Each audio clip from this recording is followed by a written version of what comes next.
We stand together for a better future.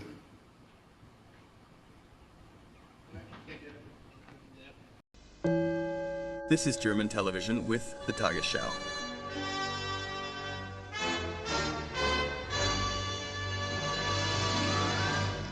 Good evening, ladies and gentlemen. 20 hours after Chancellor Brandt's resignation, initial decisions on the future government have been made in Bonn. The Social Democrats have decided that the new federal chancellor will be the current finance minister, Schmidt. The Free Democrats, like the SPD, emphasized that they want to stick to the coalition government that has existed since 1969. At the same time, FDP members indicated that they will support the election of Helmut Schmidt as their successor, Willy Brandt. The CDU/CSU sees Chancellor Brandt's resignation as proof that social liberal policies have failed. The opposition's demand for new elections was rejected by the government camp. Since midday today, the Federal Republic has only had a caretaker government. At around 2 p.m., Chancellor Brandt will receive his dismissal certificate from Federal President Heinemann. Chancellor Brandt then said goodbye to the members of his cabinet.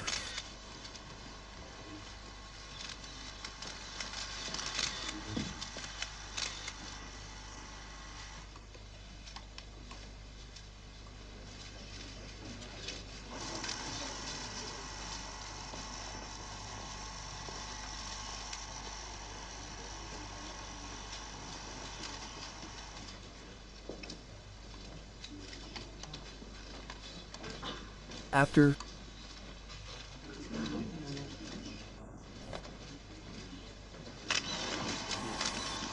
Federal President Heinemann presented the ministers with their dismissal certificates.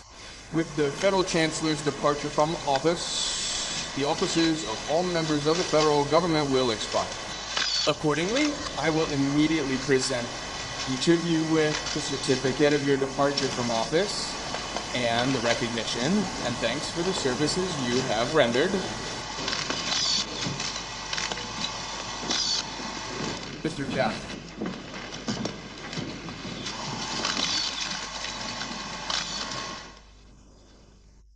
The Federal Chancellor will remain in office until the election of the new head of government. Foreign Minister Schell is here with Willy Brandt in front of Willy Hammerschmidt after the presentation of the certificates of dismissal. The other ministers will continue to carry out their official duties on behalf of the federal president until the Bundestag has elected the new chancellor on 16 May and the new ministers have been sworn in one day later. In a cabinet meeting, which Brandt had already failed to attend, Schell had expressed regret that the chancellor had had to end his work at the height of his potential due to an espionage case that morning. Schulte and Brandt had already decided to resign on Sunday. All efforts to change his mind had been in vain. Several members of the government had sworn to have known nothing of Brandt's intentions until last night. The federal chancellor had announced his decision to resign due to the Guillaume-Affäre in a letter to Federal President Heinemann, which was announced shortly after midnight in Bonn. Here is the full text. Esteemed Mr. Federal President, I accept political responsibility for negligence in connection with the Guam spy affair and declare my resignation from the office of Federal Chancellor. At the same time, I request that my resignation take effect immediately and that my deputy federal minister shall be instructed to take care of the Federal Chancellor's affairs until a successor is elected. With sincere regards, Willy Brandt. After Brandt had spent the night in his official capacity on the Venusberg, he explained his decision to resign to the SPD parliamentary group this morning. He had acted out of respect for the unwritten rules of democracy and in order not to allow his personal and political integrity to be destroyed. In no way did his decision imply criticism of cabinet colleagues or staff. He had to face a situation that he had found himself in due to the betrayal of a supposedly loyal employee. Willy Brandt, who arrived at the SPD parliamentary group meeting a little later, was greeted with sustained applause by the members of parliament. Herbert Wiener gave her 50 red roses. Brandt assured her that he would remain party chairman. He would not abandon what he had worked for all his life. Yes.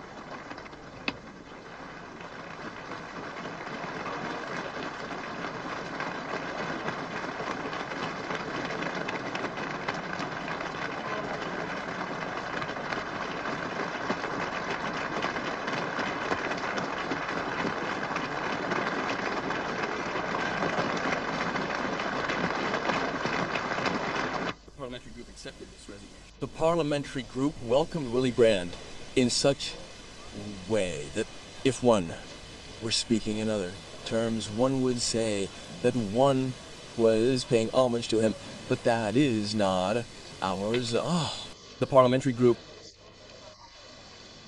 listened attentively to Willy Brandt and accompanied his statements with clear approval, and in the end, they won. They unanimously voted on who was in favor, who was against, and who abstained to fully identify with the statement that the SPD Presidium had adopted this morning. The reasons for this resignation are largely met with incomprehension. In your opinion, are the motives so serious that his resignation was necessary? Who am I to quibble when Federal Chancellor Willy Brandt and Chairman of the Social Democratic Party of Germany says that he assumes political and personal responsibility for certain things that, whether negligent or otherwise, would be classified differently? That is not my style to quibble about. Just like the SPD parliamentary group, the party's executive committee, Herbert Ware and Heinz Kuhn, had previously voted unanimously to propose Finance Minister Schmidt as a candidate for the election of the new federal chancellor. Kuhn then emphasized to the press that the coalition government with the Free Democrats should be continued. The executive boards of both parties would discuss this tomorrow. High regard for Willy Brandt's outstanding achievements demands that his decision be accepted with respect. With this step, Willy Brandt has relentlessly set a rigorous standard for himself. He thus sets an example of an upright Democrat for whom the welfare of the state is an absolute duty. Willy Brandt is chairman of the oldest and most numerous Democratic Party in Germany. In this role, he plays a key role in shaping German politics. The Social Democrats in Germany and Europe cannot do without his experience and advice. It is to be expected that the smear campaign against which Willy Brandt has had to prevail since the beginning of his political career will continue in the most vicious manner. Willy Brandt has contributed like no other to securing peace in the world and to improving relations between peoples. His reputation in the world has a decisive influence on the image of the Federal Republic of Germany to the outside world. Under his leadership, the Federal Republic has developed into one of the most socially and economically stable countries. Willy Brandt is a model for us in fulfilling one's duty, tolerance, and solidarity. The resignation of Federal Chancellor Brandt Kuhn later emphasized in Dusseldorf was in no way the result of his internal party intrigue. From which Schmidt announced in Bonn that evening that he would accept the appointment as Federal Chancellor. He does not expect extensive negotiations between the SPD and FDP before the new government is formed. In the morning, Schmidt had spoken about Brandt's resignation at the Overseas Conference in Hamburg.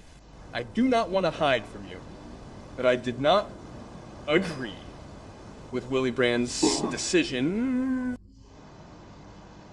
because I did not find the reason for it in any way sufficient, and I strongly advised him against his decision to publicly assume responsibility for something for which he would certainly only be responsible to a very small extent. I have to respect his decision just as much as any other man. And it may be the case that this event will bring a little uncertainty into public life for a short while.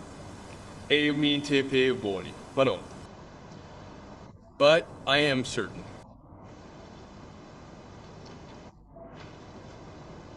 In 14 days, our country will once again have a federal government that is on solid ground. Ordnete. Ladies and gentlemen, you can, well, imagine the feelings that the women and men at the top of the two parties who have carried this government this far and want to continue to carry it at the top of the FDP and SPD are currently heartbroken. We are and will remain far too attached to the outgoing federal chancellor to accept this event without inner shock. Brandt's resignation was also greeted with deep dismay by the Young Socialists, as their federal executive board explained. Following a parliamentary group meeting, Klaus Altman asked Chairman Michnik how the Free Democrats assessed the situation and how they intended to proceed. Mr. Mick, there's certainly no question of continuing the coalition. However, there was criticism of Federal Minister Genscher for not assuming some of the responsibility for security in the Chancellery.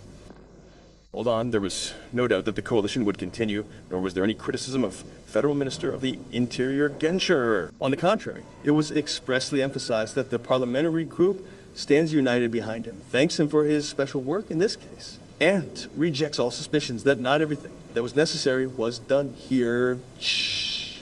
Hasn't the atmosphere between the two coalition partners cooled down a bit, become a bit chilly? When you address those who talk to each other the most, namely the SPD parliamentary group leader, Herbert Wiener, and me, the atmosphere between us is the same as it always has been. I cannot rule out that some consideration was given to individual discussions during the hour, which of course left my impression on everyone. And some discussions were held, but overall I am convinced that the coalition partners are now moving closer together. Both parties, the FDP, will appoint a commission that will discuss not only the person in the new government, but also, for example, a new government program. Tomorrow we will jointly represent the federal parliament and the parliamentary groups, as is always the case with such political decisions. Whether or not commissions will be set up is an open question.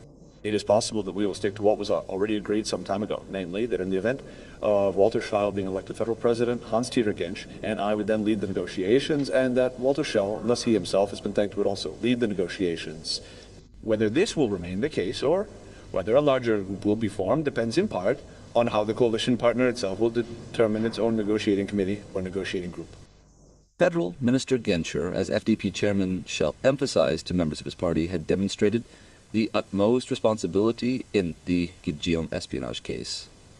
Schell, who will run for the office of federal president on May 15 as planned, actually said that there was and is no reason for Genscher to offer to resign. In the afternoon, the German press agency retracted reports that Genscher had offered to resign in connection with the Guillaume-Affäre. In contrast, Federal Minister Emke has twice declared his willingness to step down from office. The first time he offered to resign on the night of April 30, the second time the following week. Emke himself had made the following statements to journalists regarding his offer to resign. I spoke to the Chancellor about this at a very early stage. Of course, I offered to resign. The Federal Chancellor was of the opinion that it would be politically wrong for both the government as a whole and for me to resign. The same advice was given to me by the chairman of the parliamentary group, Herbert Wiener. The influx of cold polar air into Central Europe is easing, as the low over Eastern Europe is moving northeast and weakening. At the same time, the high near the British Isles is moving towards the mainland. The forecast until tomorrow evening. Initially predominantly heavy cloud cover, then clearing with only isolated precipitation. Intermittent sunny spells in the north and west. Low temperatures between 4 and 0 degrees at night. Light frost in places at ground level as the clouds clear. Highs of 8 to 12 degrees. In sunny conditions in the north, temperatures up to 14 degrees in places. Light winds, predominantly from the north.